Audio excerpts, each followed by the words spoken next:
examinando o papel da educação para superdotados e o desenvolvimento de talentos para o século XXI. Uma abordagem teórica em 4 partes. Aquele que ama a prática sem teoria é como o marinheiro que entra em um navio sem leme nem bússola e nunca sabe aonde poderá atracar. Leonardo da Vinci. O campo da educação para superdotados está baseado na realidade quase universalmente aceita de que alguns aprendizes demonstram um desempenho excepcional ou potencial para um desempenho superior em domínios acadêmicos, criativos, artísticos ou de liderança quando comparados aos seus pares, da pré-escola à universidade e até em níveis superiores de educação. A diversidade de potenciais de aprendizagem justifica uma análise de oportunidades e serviços diferenciados. Como aponta a citação acima, se não formos guiados por uma teoria unificada no momento de escolha de opções, provavelmente não vamos escolher nenhuma. A teoria é que certamente o leme e a bússola que deveriam nos guiar em direção a práticas que evitam a aleatoriedade das metas que buscamos. Na ausência de teoria na prática educativa, geralmente resulta em serviços fragmentados, com atividades pouco interconectadas, ao invés de programas integrados à teoria, caracterizados pela consistência interna, desde o estabelecimento de objetivos e metas até os serviços prestados e avaliação.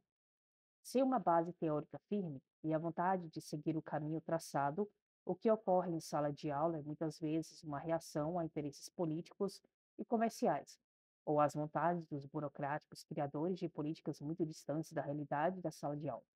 Ou pode ser baseado em pesquisas questionáveis, ou em modismos acadêmicos baseados em inovações de gurus sem credenciais ou até autoridades locais bem intencionadas, mas não qualificadas, ou uma combinação destes elementos.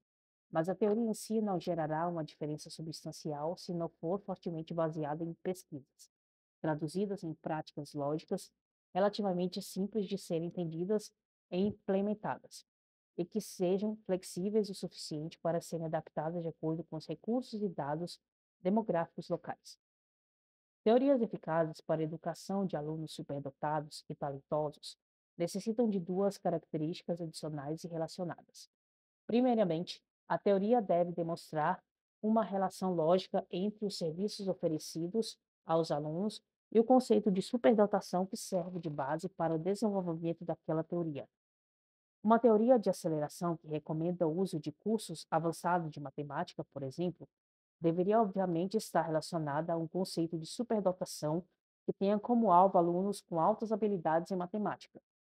Em segundo lugar, e particularmente relevante à teoria baseada em enriquecimento apresentada neste artigo, serviços deveriam ser fornecidos tanto para o desenvolvimento cognitivo avançado, quanto para o que nós chamamos aqui de inteligência fora da curva normal. Desenvolvemos o raciocínio para esse requisito e um conceito de superdotação relacionado a ele, que ao longo das últimas 3 décadas evoluíram para um guia para a implementação de programas escolares delineados para o desenvolvimento da superdotação e talento em jovens. A teoria geral é composta de 4 subteorias interrelacionadas e é baseada na crença de que, quando se reexamina o papel da teoria na educação de superdotados, deveríamos sempre começar com a pergunta do porquê. Por que uma sociedade deveria investir recursos especiais para o desenvolvimento da superdotação em jovens? Apesar de existirem dois objetivos geralmente aceitos para fornecer uma educação especial para os jovens com alto potencial, estes dois objetivos combinados dão origem a um terceiro que está intimamente relacionado à pergunta sobre o conceito da superdotação. O primeiro propósito da educação para a superdotação é proporcionar aos jovens o máximo de oportunidades para a autorrealização, por meio do desenvolvimento e expressão de uma ou um conjunto de áreas de desempenho aonde o potencial superior poderá estar presente. O segundo propósito é o de aumentar o reservatório de pessoas na sociedade que poderiam ajudar a solucionar os problemas da civilização contemporânea. Se tornarmos produtoras de conhecimento à arte, ao invés de meros consumidores de informação pré-existente, apesar de haver argumentos a favor e contra, tais propósitos, a maioria das pessoas concordariam que metas relacionadas à autorrealização e ou a contribuições sociais são, em geral, consistentes com as filosofias democráticas da educação. O que é ainda mais importante é que estes dois propósitos são altamente interativos e se apoiam mutuamente. Em outras palavras, o trabalho autorrealizador de cientistas, artistas, escritores, empreendedores e líderes em todas as camadas sociais tem o potencial de produzir resultados que são contribuições valiosas para a sociedade. Se, como tenho argumentado, o propósito de programas para superdotados é aumentar o tamanho do reservatório da sociedade de adultos potencialmente criativos e produtivos. Então, o argumento para os programas de educação especial, que se concentram na produtividade criativa, mais do que na superdotação relacionada à aprendizagem de lições, é muito simples.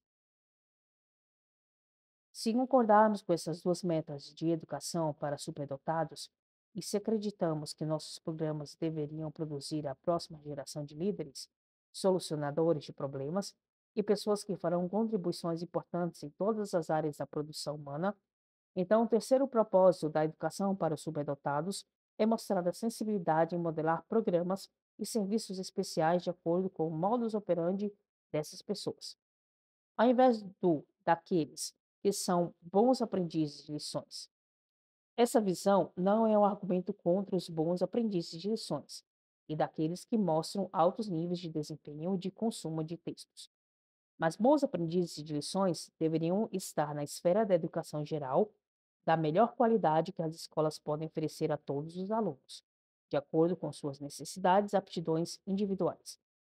Um foco na produtividade criativa, no entanto, é especialmente importante porque os aprendizes de lições mais eficientes não são necessariamente aqueles que irão fazer as contribuições mais importantes ao conhecimento.